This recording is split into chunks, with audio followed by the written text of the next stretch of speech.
Hey people, what's going on? And welcome to the Sit and Run podcast with your host, Michael Caceres. What is happening, people? Welcome to the show. Welcome. Come on in. Relax. Sit down. Hey, put your blinker on. Hey, relax. Hey, go for it. Hey, let's go. Pick up the pace. Keep the feet moving. Welcome to the Sit and Run podcast, ladies and gentlemen. Parental discretion is advised. This podcast may contain elements that are not suitable for some audiences, so parental discretion is advised. Yeah, that's right. Hey kid, let's go. Change the channel.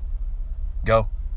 Put on some Teletubbies, or I don't even, what are the kids watching nowadays? Austin and Ally? Go put Austin and Ally on, kid, because you can't listen to this. I love being the stickler on my own show. What is going on, people? How is your week going, man? How's your New Year's headed so far? It's just about getting into the second week-ish. So maybe, and hopefully, your lives are getting back on track. How are the resolutions going? Mine is going great. One of the resolutions that I had was to go get back into the gym, man, and start getting back in shape.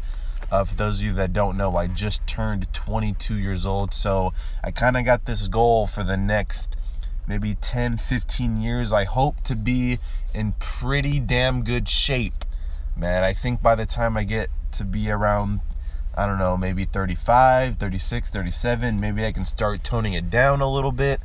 But for the most part, I really got this goal to be in just in shape. I mean, obviously great shape would be amazing, but just to look good and have more confidence in myself, I think running, being in shape would probably be the answer to a little bit of the confidence booster.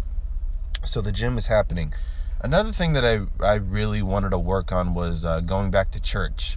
I don't know if you guys know this, but I am Catholic, and I don't anymore, but when I first started going back to church, it was one of those things that definitely I found a deeper part of myself. I started becoming a very faithful person, and I found and I discovered a higher power, a higher being, a God, and it was a very, very important time in my life because I had a lot of stuff going on, and I just needed to find something. And Catholicism, Catholic Church, all that stuff was kind of my answer.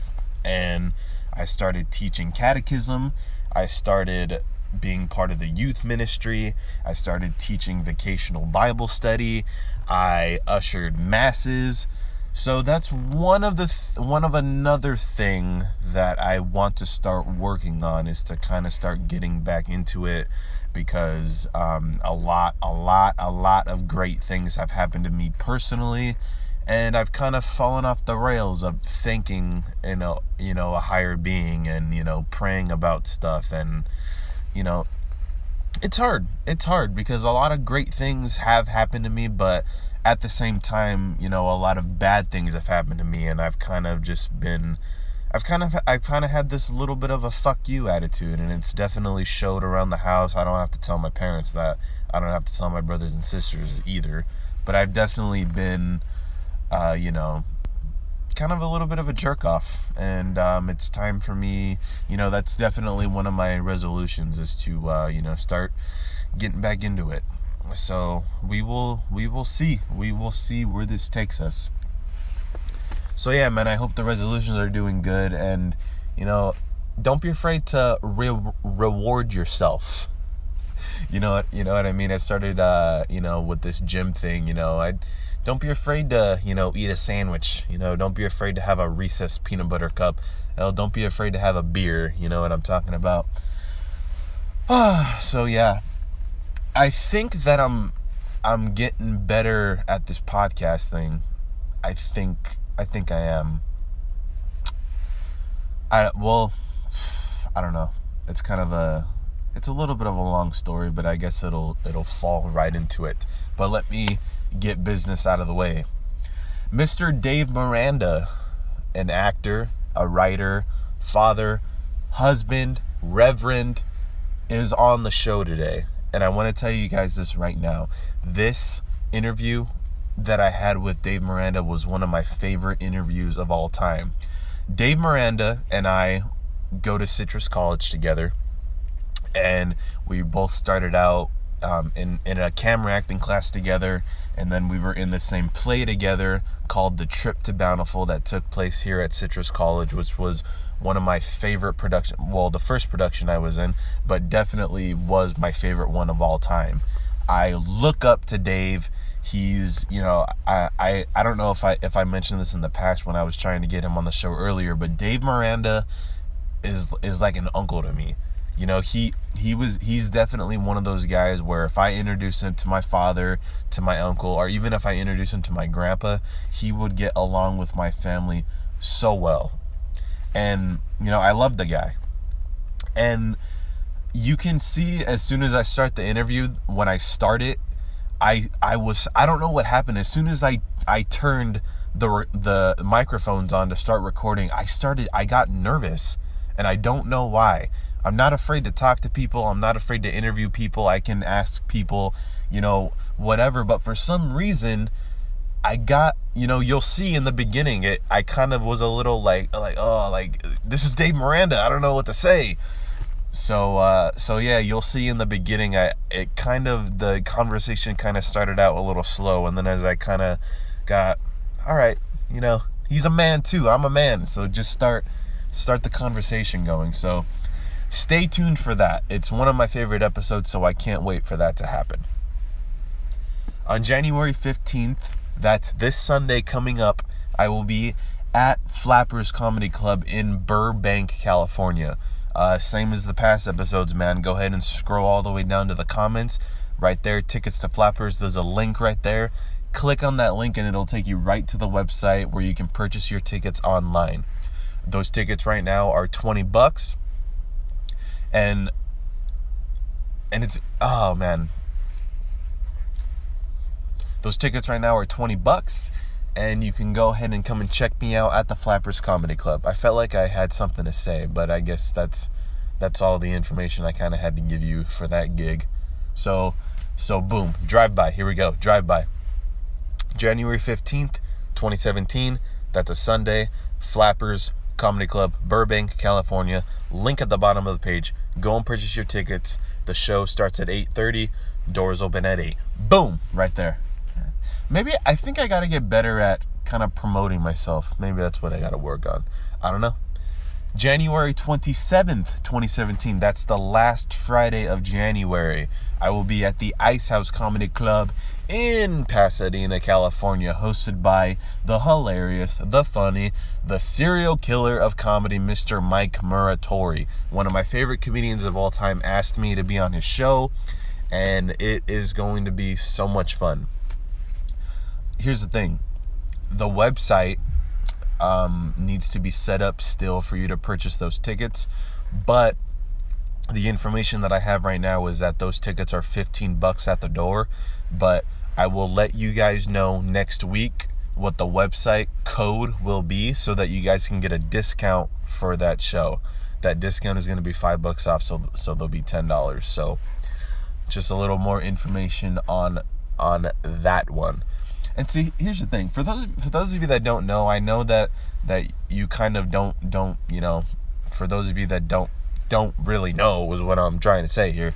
The Ice House is where pretty much everybody started. One of the greatest comedy clubs in the whole fucking world is the Ice House and the Comedy Store. So do the research on that one, because I am gonna be performing on a stage where all the Hall of Famers, all the greats perform. So I'm excited, super excited for that one. So thank you, Mr. Mike Muratori, for this opportunity. Yeah, man. So yeah, Dave Miranda. One of the reasons why I was going to interview him is because he just wrote a script called On Days Like These. Dave Miranda used to be, he's retired now, but he is a former crime scene investigator. And he wrote a script that was a little bit based on his own personal life in that type of service as a crime scene investigator, and it is a great script. Basically how his script was discovered is that there is a screenwriting class at Citrus College taught by Professor Neil Weiss, and every year there's a show called The Emerging American Voices that happens at Citrus College. And what happens is, I believe Neil picks the best scripts, and basically those scripts are performed in front of a crowd. So Dave Miranda wrote On Days Like These. His script was chosen. It was one of the best ones. People were able to audition for the roles in his script, and it was able to be told to a crowd. And it's a great script. I read it. It's amazing. So you'll be able to hear me and Dave talk about the process of that script and his whole, here's the thing. He didn't tell me like his whole career in the service, but he told me some pretty amazing, scary, outrageous stories in this interview. And I'm just so thankful that he was able to open up about his personal life and able to put that down on paper. And the way I'm talking about it, I'm getting a little emotional about it, but I'm so thankful that he was able to do it. And this is definitely one of my favorite episodes that I will ever be able to do. And like I said before, I look up to Dave Miranda, and he, I don't know what it was, but I was a little nervous when the interview started. So give me like a little 5 minute. It's gonna be a little awkward in the beginning, but as soon as we start talking about his life, that's where the comfortability starts to take off. So this is me and Mr. Dave Miranda. Give it up. Well, that's cool, baby. You know how it is, sitting and running and whatnot. Welcome to the Sit and Run podcast. Why do you call it Sit and Run? Because I'm literally sitting down and running through information with these people. Well, can anybody listen to this podcast? Absolutely not. Parental discretion is advised. For the moment, while I'm getting candid. Now understand it. All right, dude, start the show. And we're live. Okay. How you doing, sir? I'm doing well, thanks. Thanks for the opportunity. Man, honestly, if you've listened to my past, I have my past podcasts. They're interviews, but they're not. Yeah. You know what I mean? Like it's just one of those things where we just hang out, have a good time, talk, and just just sit. Like I'll interview you, but I won't. Okay. Yeah, that works. Yeah, it's just one of those things. So Dave Miranda. Oh, that's good coffee. Actor, writer. If that's what you want to call it. Yeah, that's what I currently am. It's my current incarnation.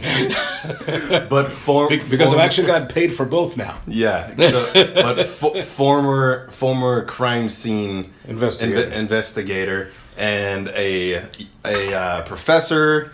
What, you're a husband? What else? What other names can I give you? Okay, well, I hope everybody forgive me. Nobody believes me. I am a reverend, and not the one where you can go online and tap a few things and get ordained in an hour. I did my that one means you're licensed to marry. I'm sorry, you're not ordained. Tom Hanks is not ordained. Of course. He is licensed to marry. Sorry, yeah. Tom. Love your movies. Better actor than I'll ever be. You're not ordained, buddy. Yeah. Bless your pointed little fuzzy head. Are you Catholic? No. I am Baptist. You're Baptist. Oh, okay. Actually, we go to a Nazarene church, but I'm Protestant. Yeah. Which is like the nice big umbrella. And so I actually have a theology degree. Hell yeah. Yeah, and it's a master's degree. Yeah. So it's the old-fashioned way. It was a 3-year master's that took me 5 years to do because it's really hard. Oh, I couldn't even imagine. Yeah, if I wasn't doing theater, I'd be doing some type of philosophy or theology too. Okay. So yeah, it's crazy. And actually had to do a test and write this huge theology paper that I had to defend to this group of other ministers who were to decide whether they were going to confer an ordination. And they had this big old service. Yeah. And so I am a reverend the old-fashioned way. Yeah. So that was a long time ago. But it's good for life unless I break my oath. Yeah.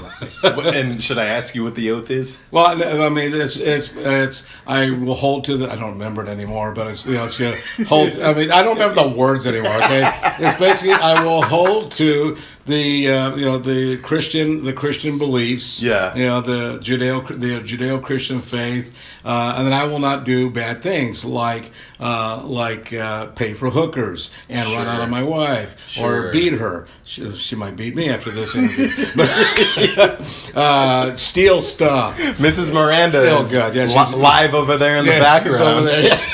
Look, she's shaking her head. Just like on days like these.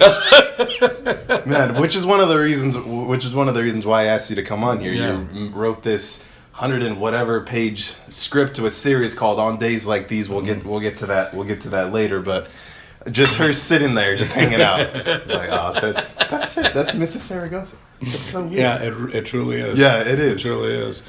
So that's the oath. Basically, I have to maintain a moral manner, a moral thing, because you can lose and guys have. Over the years. It's a hard thing to do. Yeah.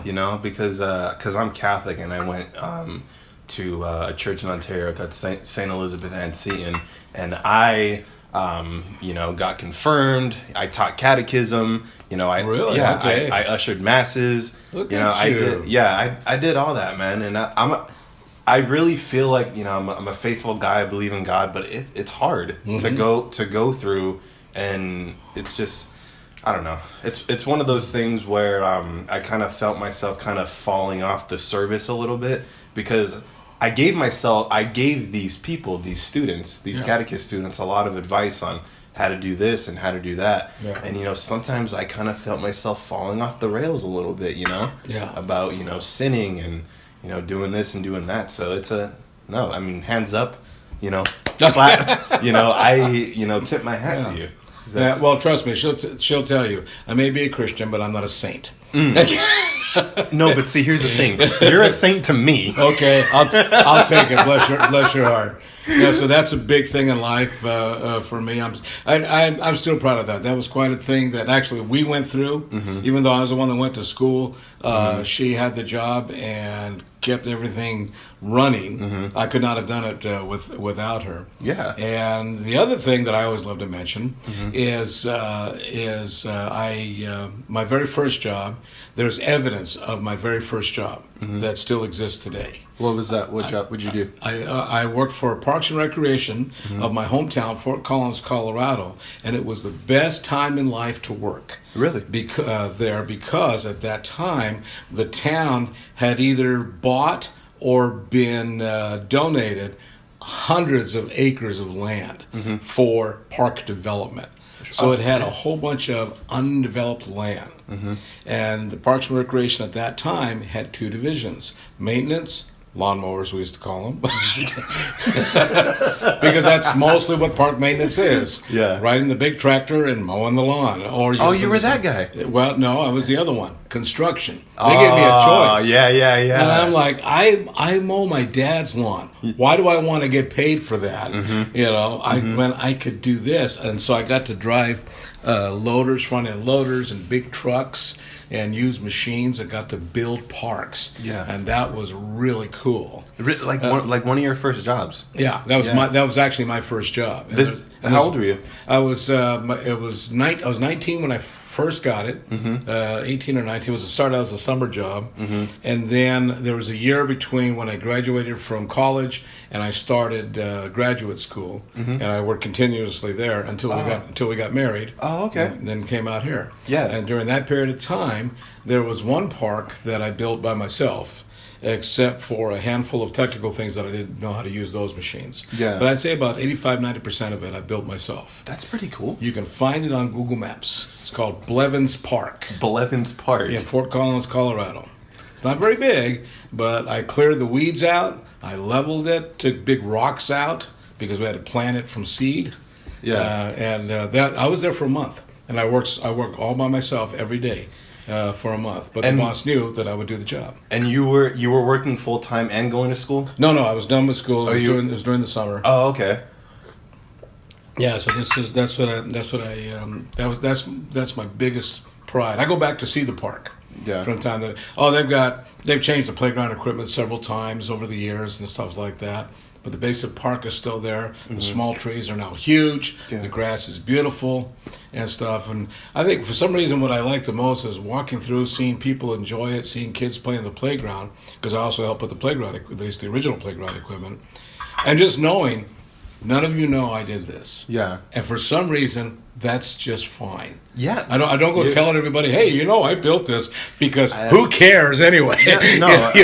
Who's a crazy old man? But you're not one of those guys that likes to pat himself on the back. I'm just proud of this. Yeah. And it's just great satisfaction. People take a walk through, stuff like that. And I go see it every time I go back. Well, I mean, I never been to Colorado. What was it like over there? Growing up, We have actually 4 seasons. It's not California. No, it's not at all. Yeah. We have 4 seasons, and when it's cold, it's really cold. When it's hot, it's not like here. It's hot, super, but it's not super dry, humid. Yeah. Type of. Yeah. So it's not hot like here. And then the fall is beautiful. There's always winds in the fall, at least in the area that we grew up in. And then the spring is always a little bit psychotic because you would have very nice days, then all of a sudden a hailstorm on the same day, and then the hail would go away, and then it's a nice day again. Meanwhile, you got dents in your car. And then big thunderstorms, that would suddenly go away, and then it's sunny. Yeah. But it was active. Oh yeah, we don't have 4 seasons in California, so it's crazy. No, it's I mean we're it was what I mean in Colorado, New York, wherever right now, it's probably 10-20 degrees. Yeah. Sometime around there. We're in California. We're bitching about 50 degree weather. Yeah. What do we get a note from your brother? Was it -18 today? Oh my goodness me! And yeah, and I'm over here. I had to wake, and I went to work this morning, and I was bitching about 40 degree weather. I had sweats under my pants, and I was Both of us had to walk to school when we were growing up, and I actually can laugh at, they always hear about the old people who say, I walked to school uphill both ways. Well, actually for me it really was true, because the trip was on a hill, so I go uphill then downhill, and then uphill then downhill. Yeah. So I really could say I walked uphill both ways. No, man, I did walk to school sometimes, but I got a ride to school when I was growing up. I walked home sometimes, but it was, whatever. I walked to school in 15 below, which really? means if I did, she did, because she went to the high school across town. Yeah, so that was cold, and that was back in the era girls had to wear skirts. I mean, it was past the knees, right? Oh yeah, past the knees, nothing, no knees showing. You see the stuff that chicks are wearing today. I just say, let's take them to Colorado. See how long that lasts. I know, man. It's insane. It's crazy. Oh man, when did you get into to being an analyst, man, a crime scene investigator? Was that like? It was not a lifelong dream. No, it was something that I almost literally fell into. Really? Because my shortest career, and I barely call it a career, was I was in sales for a while. I had a transition out of professional ministry mainly because of a recession that was going on. What year was this? Oh, this would have been the mid '80s. Mid '80s. Okay, the early to mid '80s. We got what do we got? Who was in office that year? Let me think here. That would have been. Was it Reagan? Was it Ford or Reagan? Oh, okay. Heck yeah. So it was around. So it was in around there, that time. And during that period of time, it was kind of an odd set of circumstances. Where the pastor that I was working for, I was an associate, just decided he wanted to change. And ministry is like private business. They can just decide, nope, I'm going to change my whole staff. They don't even have to have a reason. Yeah. And he decided that he wanted to go older. And he was a much older man himself. I think he was actually jealous of our popularity. For a lot of different reasons for that. And so he asked all four of us there were four of us. He asked four of us to resign. We did. Yeah. Couldn't get any other work because I was new. I had very little experience, and jobs were drying up because of the recession. So you're going to go with an experienced person. It was just that, well, it depends upon your point of view. Perfect or imperfect storm. Perfect for some, very imperfect for us. Yeah, it's all about how you, it's all about how you look at everything. So I bounced around in sales for a couple of years. It's really funny. People always assumed I would be good at sales. I'm terrible because I don't believe in things. I can sell ideas, but I cannot sell stuff. Really? And I tried to sell all kinds of stuff. I don't know why I'm having a hard time believing you. I get that a lot. I don't, you can sell lawnmowers. You use them for years. I know, but somehow I could never close it. I sold stereos for a company that no longer exists, but their commercials were cool. Yeah. What was that place called? Federated? Yeah, and they had a spokesman who was actually some radio jockey, but his on-screen commercial name was Fred Rated. And he was always just kind of...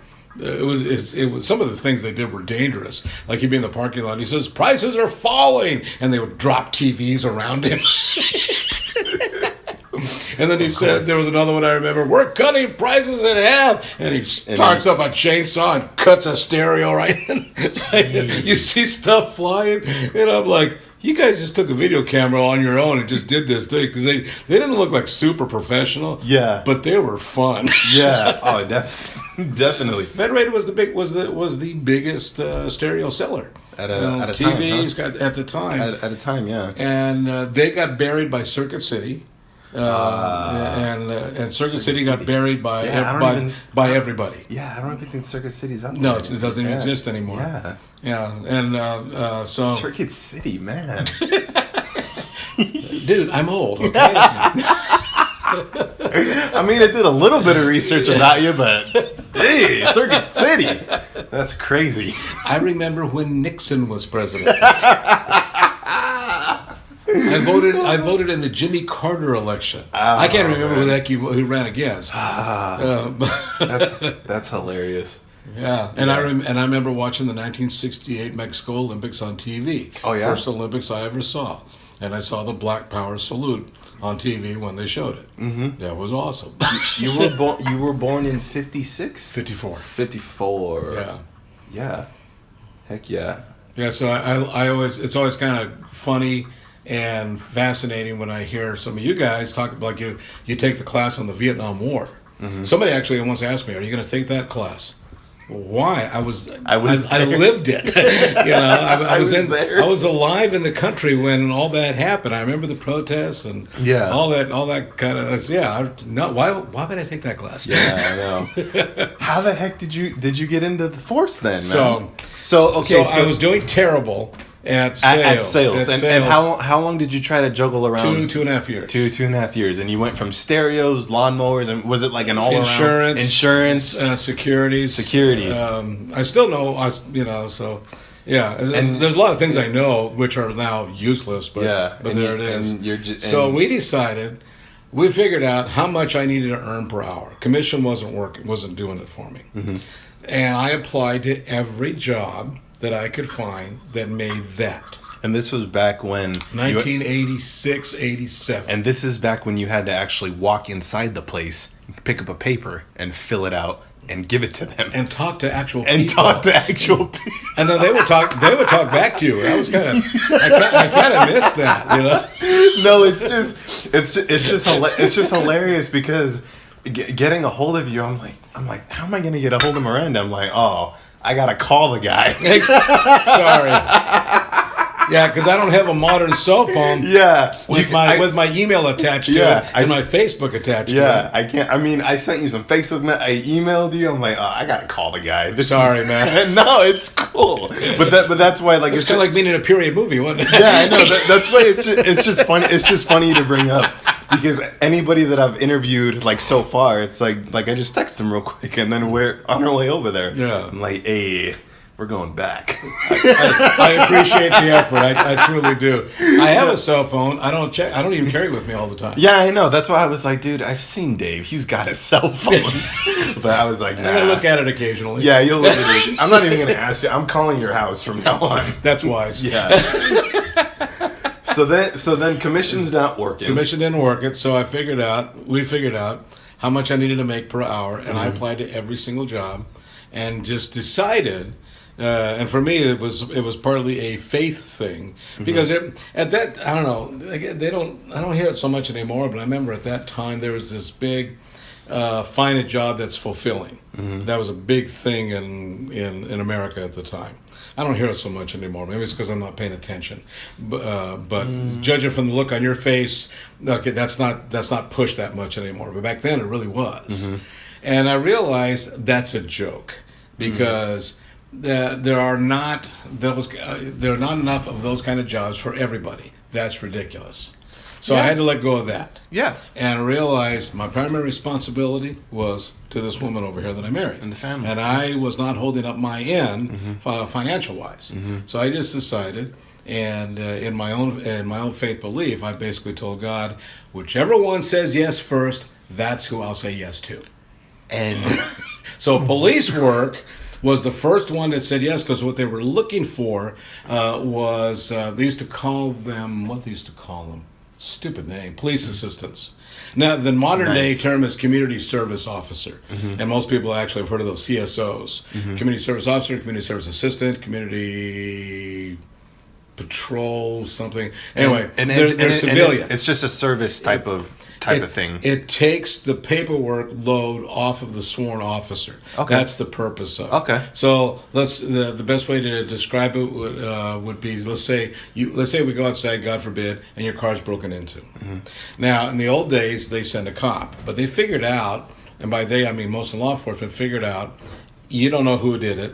You're just making probably an insurance report, and maybe we'll get some prints and find out who did it and get your stuff back, maybe.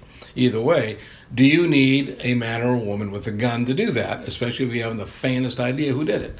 No. But you need somebody to do an official report. That would be the community service officer. Gotcha. So they still get police service, but you don't take a man or a woman with a gun out of a higher priority call, which would be somebody else with a gun, for example. Yeah. So that's how it all started. Yeah. What I didn't know was that police work was undergoing a transformation in forensics, which I had no clue about, because it used to be that it was all cops that did it. And that had its own sordid history, and I say sordid because amongst departments across the nation, oftentimes with the cops that were in forensic units were not ones that wanted to be there. It was ones that were either trouble cops, but not trouble enough that you could fire them. Well, let's just throw them into forensics. So you got a problem cop. You don't want to fire him. So let's let him dust for prints. You can't hurt anybody there. Yeah. That's a recipe for bad. And or you have guys that they don't want to retire yet, but they're too old to go chasing people, and they don't want to do detective paperwork. Let's let them be cops. So basically, people that didn't want to be there. Okay. And you had occasionally people that wanted to be there. So basically, you started out forensics for many years, maybe decades, had groups of guys and occasional gals, but it was mostly guys that didn't want to be there or had no choice but to be there. So it's amazing stuff got done. It's amazing positive things happened anyway. But that's how it started. But somebody figured out, LA County was one of the first to figure out that if you dedicate a civilian and that's their career, they will be better. It'll be a better work product because they will accumulate experience, and they will never have to rotate out to go fly helicopters or do homicide or burglary investigations. They will always do this. And Pasadena was following in that footstep at the time that I applied. And so I arrived at the transition. Okay. About a year in, Yeah. Pasadena had this one woman who was their sole forensic expert. Her name was Carolyn Owens. I have no idea where she is nowadays. But, but now, she was a black woman, and that's important to know, because this would be 1987, 1988. She already was like a 15-year plus veteran, and had worked herself up into this position of influence and skill. So that means this black woman started in an era when police work was just beginning to move out of white male domination. So that means she's tough. Yeah. To this day, I don't know the reason that she took me under her wing, but decided to start showing me everything that she learned, and I served essentially an apprenticeship. I still did all my other work, but they started to have civilians like me start to dust for prints and take photographs, and I would submit my work directly to her for improvement and for. Oh, okay. Yeah, So you took the load off a little bit. You Yes, kind of did. that was the point of it. Did a little bit of the side work. Okay. Yeah. And she would. She was not kind. I would show my work to her. Yeah. And she would say really helpful and encouraging things like, well, are you ever going to get serious about this, or are you going to stop wasting my time? Or, this isn't bad work for a pig farmer, or, other things. I can't remember exactly what she said, but it would be something like that, or, or like, well, this is shit. Yeah. Yeah. Thanks, Carolyn. Yeah. I did. Nope. I decided it was a game, whether it was or wasn't. I decided, you know what? I think I'm tougher than you, so you go ahead and bring it, Mom. Heck yeah. And she recommended to the department that I be sent to all the schools, which at that time were only available to law enforcement. Now you can go to school and get a degree in it. Back then, I think only East Coast schools had that. Not very many. Now there's bunches of them, but. And what was this school for? Oh, it was there was actual formal training available for law enforcement, already in law enforcement only, for forensics. Oh, okay. So there already was that, but you had to be recommended and sponsored by your department and paid for by your department. See, there was so she pushed that, decided I had the best capability, and the rest literally is history. Yeah. My resume has 3 pages of classes. I have the equivalent. If I actually did all the hours, I actually have the equivalent of a degree, but it's spaced out over 20 years of classes. Oh yeah. and experience. She had a sad end, and not that she died, but she had a very personal tragedy, and she chose to how did we put it? That the white powder and her buddy Jim Beam were her backup plan, and so she basically dragged herself out of a job, which was silly. This woman reached this pinnacle. She could have been international. Yeah, she was. This influence. Yeah. But no. And she just got out of there. Yeah, just didn't want to be there. Well, one day our sergeant came in, gave her a cup to pee in, and she submitted her resignation, effective immediately. They gave her a box. Here's load up your stuff. Bye. So we're like, well, that was quick. Wow. Over 20 years of work, and she's gone. That made me mad. It made me really mad, because I'm thinking, you had friends. She and I weren't close enough to share her grief, but there were others that were, and she pushed them off. We don't need to do that. Yeah, I mean, it's. I don't really know much, but as much information as people work that you did. Yeah, I mean, don't talk about it that much. You kind of just you go. I feel like you kind of have to go throughout your day, and you see these horrible, terrible things, but you gotta walk out of that office clear, like nothing ever happened. Is that true?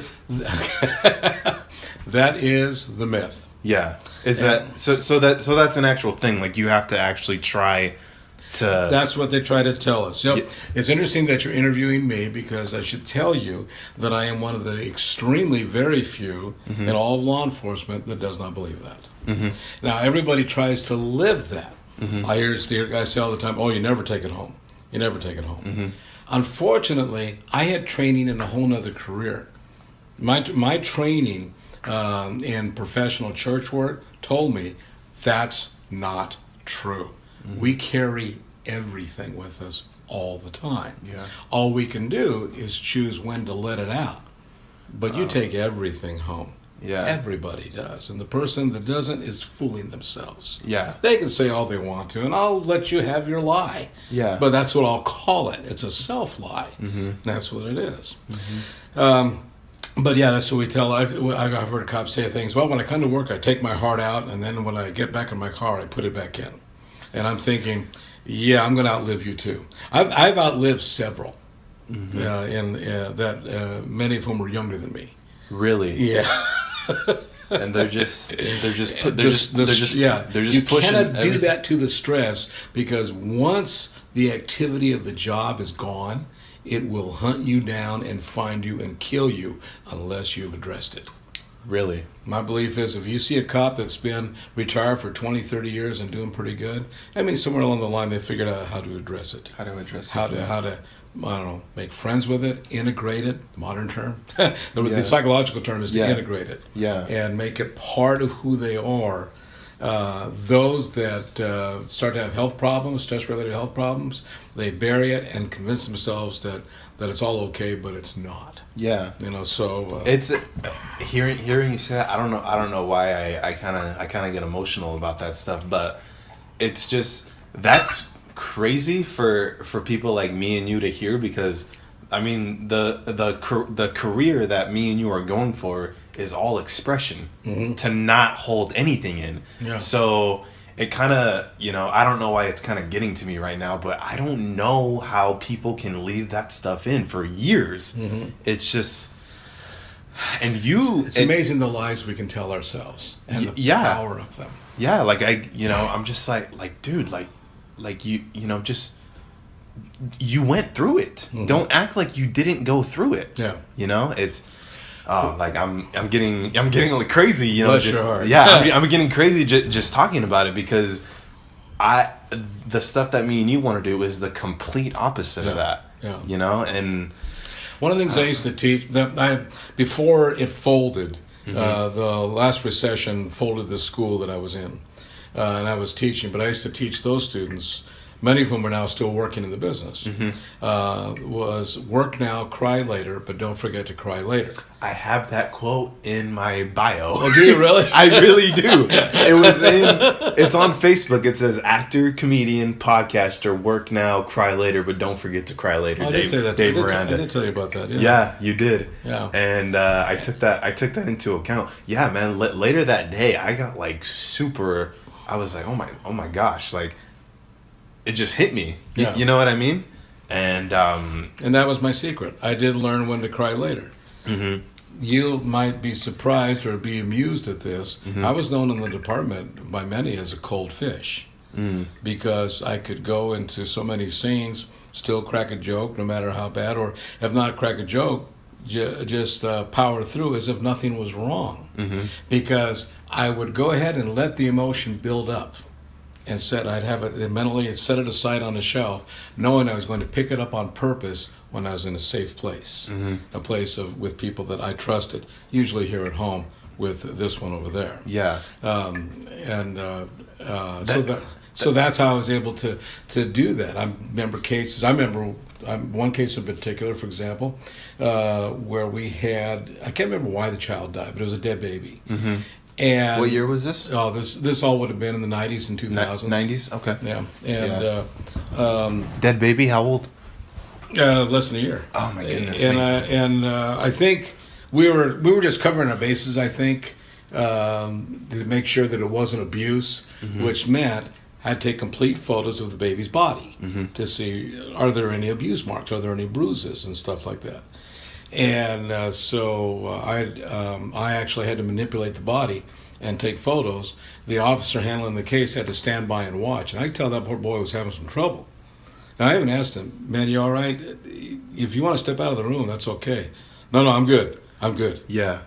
I'm like, all right. My feeling was, you're a big boy. Yeah. I already know he's not good. Yeah. But I gave you the shot.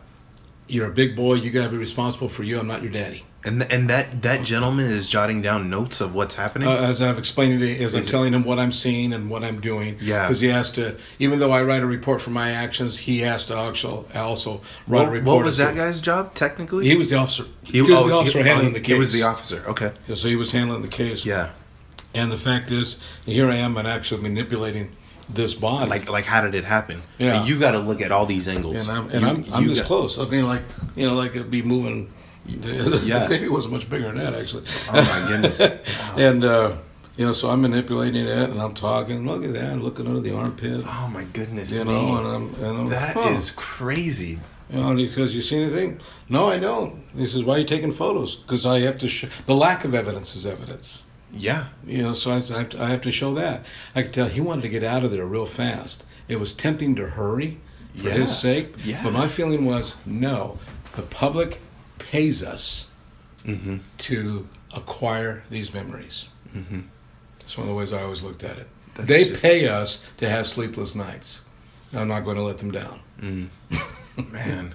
And I thought, they pay you too, asshole. So suck it up, buttercup. Work now, cry later. Yeah. But you don't forget to fucking cry later. Yeah. And that's what most of them did. Mm-hmm. So I found out later that right after that case, he had to go home. It pissed me off. Because he had a chance. I gave him a chance to talk. Yeah. But he didn't want to talk. And as it is, I mean, if she'll never let herself be recorded. But Mrs. Miranda, what do you got to say over there? Nothing at all. Yeah, I know. That ain't happening. She's shaking her head, smiling. Dave, you're so retarded. I get that a lot, usually from her. Look, she got more comfortable. Like, I'm gonna listen to this conversation even more now. But a lot of grief and a lot of talking and tears came out, especially in our private time. Yeah. And I even incorporated the boys. And that the deal I had with them as they were growing up was that I would tell them anything about a case that they wanted to hear, and I would stop when they didn't want to hear anymore. They couldn't take it, yeah. And I agreed that I would not get mad. I heard the cops get mad at their kids, because they need to know what I do. Dude, they don't get paid for that. Yeah. They know Dad just saw some ugly shit. Yeah. Sometimes that's all the kid needs to know. Yeah. And it helped them have context. And I'd say if anybody held things on an even keel, it was her. It was my wife. Mm-hmm. Because there were times when I would bring things home and it would take days or weeks or months to really process something through, and I wasn't always aware. Mm-hmm. I mean, we had a drowning. There was a drowning, and I went apeshit every time she left the child alone in the tub. Yeah, but it's like, but the situation was different. But my heart didn't really know that. Yeah, it was, and she wrote that out really well. and I can finally, like, at some point, you need to understand what's going on with you. Mm-hmm. Like, oh, okay, yeah, you're right. So she wasn't afraid to tell you, Dave. She wasn't afraid at all.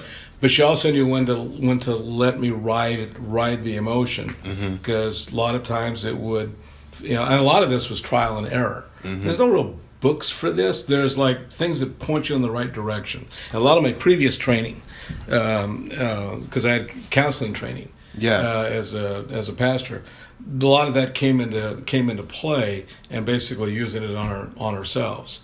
And you're a faithful guy too, mm-hmm. And you went to school for theology, I think that's one of the things that helped us. I believe definitely. I believe that whenever I saw any of these kinds of things, I knew ultimately it originated from evil, and I felt like I understood the origin of evil, and I always felt that was an advantage I had over most. Yeah, That's why I always laugh when people say when they think that people are basically good. I just kind of laugh and say, well, you go ahead and think that. I have some pictures to show you if you'd like to be enlightened. Yeah. Or, but, knock yourself out. Bless your little heart. You go and think that. I'll go to the next crime scene. That's okay. You were that guy, weren't you? I was. I was. I mean, you weren't afraid to put your input in. Yeah. You would talk to these people. You say, "Hey, how the kids?" Whatever. But when they would say something, you're like, you just kind of put your hands up, like, "Hey, it's your life. You're a big boy. It is what it is. Knock yourself out." Yeah. Heck yeah. But you're an idiot. Yeah. But having that kind of mentality, you were able to get through your day much easier, I would think. You got too much stuff going on. Yeah. And I felt that if I could do it, and supposedly I didn't go through this academy, I didn't go through all this, and yet I had the strength to go through. I found that at times it drove me into conflict with others who would lie to themselves. Sure. The biggest one I remember for that, and I remember they wanted to write me up for it, was this guy. How long ago was this? I don't know. 2 or 3 years before I retired, I forget. This guy, I don't know, he must have thought he was Jackie Chan or something. He was on the top floor. Yeah. Did he jump this down? Parking structure, and he had done an unsuccessful robbery of a bank. I'm in the bank, just half a block away, and I'm taking photos and dusting for prints. Yeah. And I'm listening to the radio. Okay, we have the suspect. We're chasing him. Okay, so I'm like, come on, get him in custody. Okay, we have him cornered. Basically, he went all the way to the top, and there's no place left to go. So I'm thinking, all right, cool. Most reasonable people would go, well, damn, you got me. Because most suspects, I learned, the cops taught me, that they see this as a game. And they lose. Okay, and jail and prison are a vacation. Because they get cable, they get health care, they get 3 squares. And with any luck, they might meet somebody and learn some new skills that they will do when they come back. What they will use when they come back out. That's the game. This frustrates a lot of officers because they know they're gonna arrest that guy again. Yeah. I saw it though as it's not our job to save the world. Our job is to save the little piece of ground that we're standing on. I'm one wheel in a giant machine. Yeah. All I can do is make sure I turn correctly. Yeah. That's all I can do. But most didn't see it that way, including many of my peers in forensics. Yeah. It's our responsible to make the streets safe. All we can do is for an hour at a time. Yeah. You have to recognize your limitations. Anyway, so I get a little bit off track on the story. So, that's what I'm thinking this guy is gonna. I'm listening to the radio. Well, you're good. I wanted you to keep on. Okay, so so I'm listening, and so this guy goes to the top of the building, and I'm expecting them to, and the next words I'm expecting are in custody. Which meant he got him, and they have hooks on him, which means handcuffs. Give him the speech, right to remain silent. Good to go. I'll take photos of the guy later. I'm good. Suddenly I hear, we need the RA. RA is rescue ambulance. Okay. And I go, shit. He jumped. I just knew. I didn't have to be there. Oh my God. Because not enough time had happened for them to fight with him. They'll ask for the ambulance if either he did something stupid, they shot him, or they fought with him. And it was just a second or two. Not enough time. Said there's only one thing that happened. He jumped. Yeah. And I knew it. They're not going to say he jumped on the radio. Yeah. They go, we need the RA. I go, sir, I'm going to be back in about half an hour. Packed up my stuff. And I go down, and sure enough, I see him from half a block away. Yep, there he is on the ground. Oh my gosh! And dead. he was dead. No, no. How high was this building? 5 stories, I believe. And he survived. It's the human body is tough to kill. Oh my gosh! It really is. Yeah, and he tried to land on his feet. Was this a white guy? No, it was a black dude. This is a black guy. Okay. And he was jacked up. Oh, I would think. Oh my God, he was conscious, and he was unintelligible. Couldn't understand. He was trying to talk. So a detective was standing next to him, You're watching this, by the way. Yeah, and I'm running up with my camera because I knew instantly he got injured in police custody or pursuant to a police investigation. That would be the legal term. Okay? Now, I don't believe for a hot second that any of them pushed him, but I know that's going to be an allegation. I'm not new. Yeah. That's going to be the allegation. Yeah.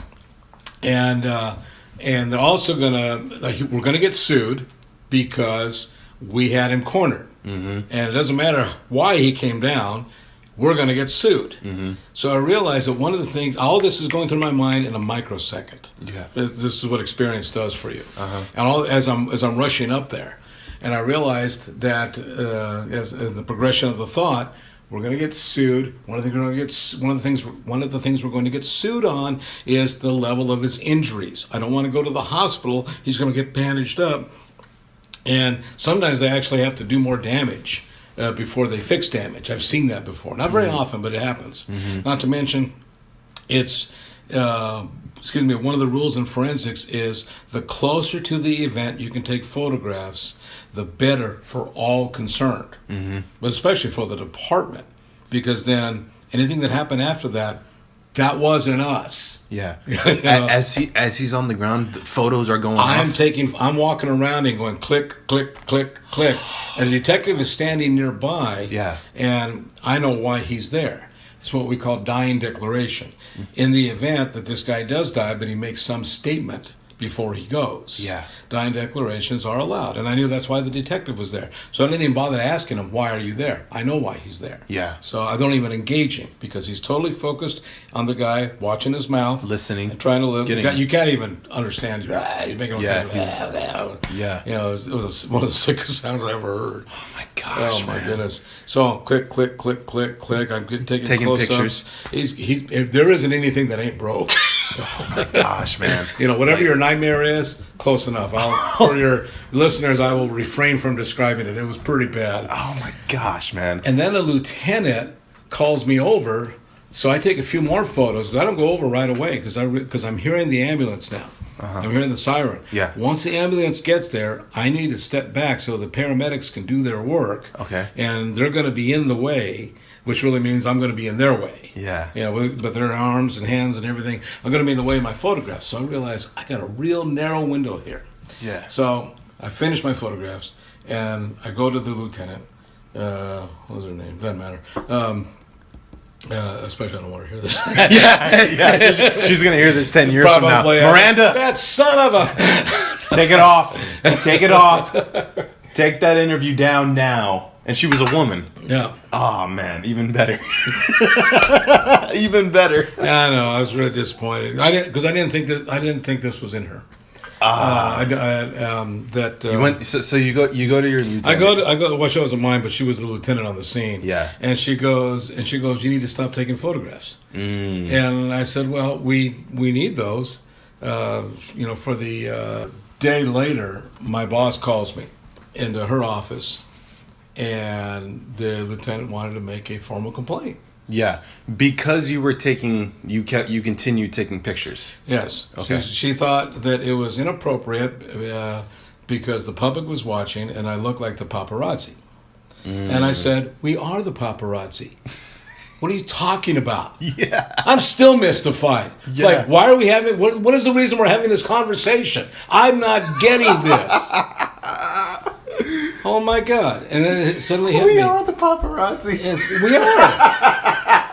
That's why they give me a doggone camera, for heaven's sakes. That's classic.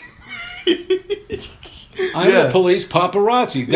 I actually get paid for that. Okay. So when that stuff like that happens, do you show a badge? Like, do you show them? I'm in uniform. I had a uniform. You had a uniform. Okay. I had a uniform, nice little patches and Yeah. stuff. Looked really good on me, too. Of course it did. Yeah, well, it was black, so fat guys always wear black. That's what. and back then you couldn't have a beard, right? That's right. Back then you're clean shaved. Clean shaven. Clean shaved. No mustache. No mustache. No mustache. You were allowed to have a mustache, but I didn't want one. You didn't want one. Rocking the comb over. Heck yeah. No, actually, I had my hair's combed straight forward. It was forward? Yeah. Yeah. Because everybody else had it slicked back. Yeah. So it was her encouragement that everybody else, because I did slick it back for a long time, and she encouraged me to do something different. Yeah. So she suggested straightforward. Straightforward. I liked it, and Just how chill. come your hair isn't back like us? Because then I look like you, I'd say. None of them ever thought that was funny, but I thought that was hilarious. And that bothered you. And that not bothered you, bothered them. Bothered them. Nothing bothered I'm you. why do you care about my hair? Why do you care about all these things? Are you that lonely? Good Lord. Some of the stuff they'd ask me like that. What is the reason this is a deal with you? I know. Those are the type of guys that write essays on the internet, like on Yelp, like saying why that steak sucked at that restaurant. Don't go. Don't go anymore. Exactly. Find a place that doesn't suck for you and spend your money there. For I know. Good Lord. Oh, man, it's okay. hilarious. It's okay if we don't all think like you. I know. Not everybody thinks like me. That's probably good. So. So they want to file a complaint. The lieutenant wants to file it for two reasons. She felt that I was being unprofessional in taking all these photos, and didn't appreciate my remark that I was done anyway. You know, and I said, wait a minute, what is her problem? What is the problem here, boss? Yeah. And she tells me that not only was I looking like the paparazzi, all these people are talking, what's that going to look like? And I said, and what is it going to look like if I don't take those photos and we get sued, and then we say, oh, we didn't take photos right at the scene, and Miranda was there with the camera. Can you guarantee that if that happened, I would also not be in your office saying, how come you didn't take those photos?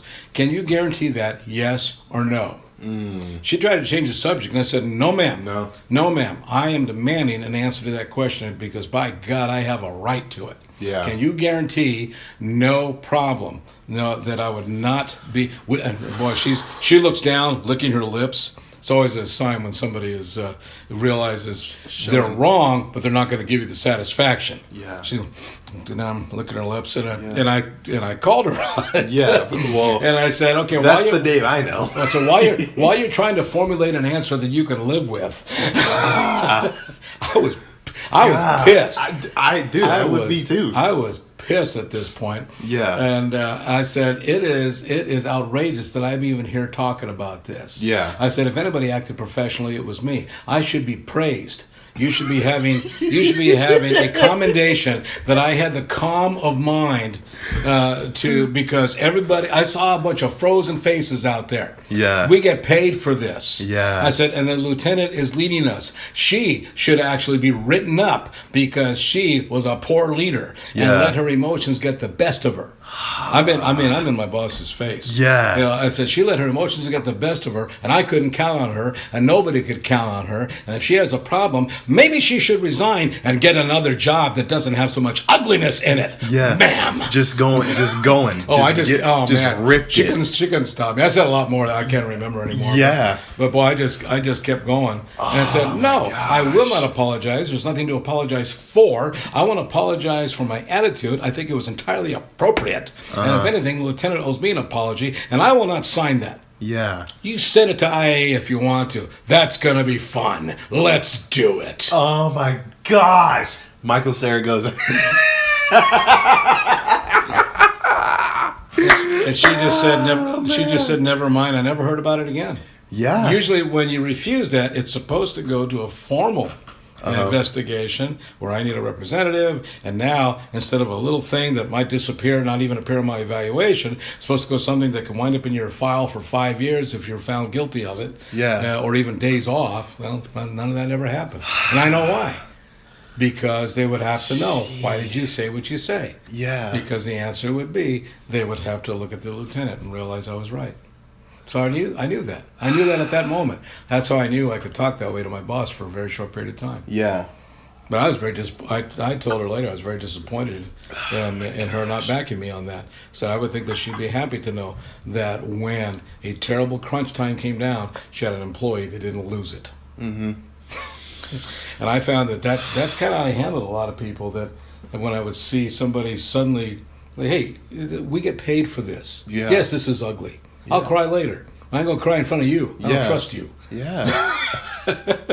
Said that to a few people. Gosh. How come we never see you cry? Because I don't trust you, that's why.